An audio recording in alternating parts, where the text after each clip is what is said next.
l'été 1997, lors des Journées mondiales de la jeunesse à Paris, on a beaucoup entendu parler d'une certaine Sainte Thérèse de l'Enfant Jésus.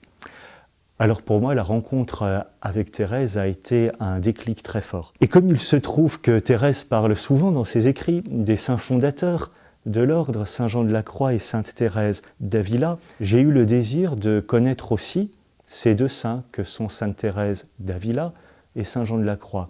Et là, en lisant les deux saints fondateurs, j'ai compris que le Carmel serait vraiment le lieu de la vocation que le Seigneur voulait pour moi.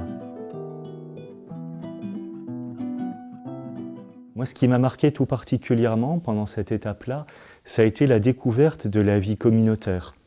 De voir que ce groupe d'hommes, d'un petit peu tous les âges, toutes les situations culturelles, personnelles, s'étaient réunis parce que chacun avait été appelé par le Christ à cette vocation.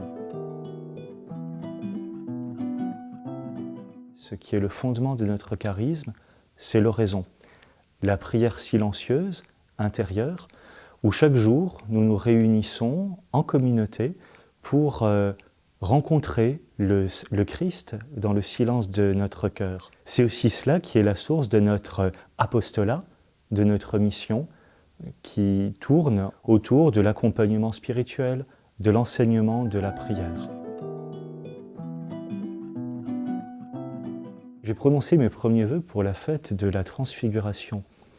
La Transfiguration, c'est justement ce mystère où le Christ, à un instant, laisse transparaître sa gloire à travers son humanité.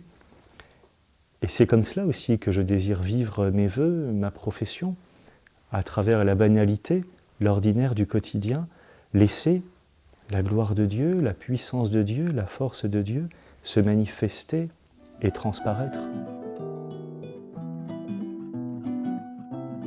La prière, c'est-à-dire la relation vivante au Christ, est la source à partir de laquelle nous désirons vivre tout ce que nous vivons. Personnellement, c'est dans la prière que j'essaye de présenter au Seigneur tout ce que je vis, les intentions qui me sont confiées, les personnes que je rencontre en accompagnement personnel, ou aussi plus largement les événements de l'Église et du monde.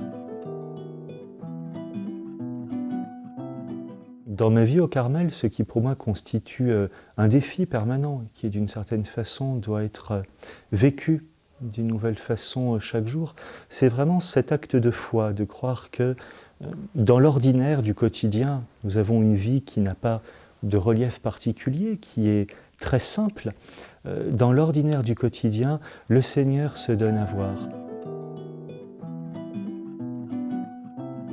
Pour moi, ce qui est vraiment une source de joie, c'est de découvrir que, à travers les hauts et les bas du quotidien, des personnes aussi diverses, aussi différentes, peuvent vivre ensemble pour un projet de vie commun.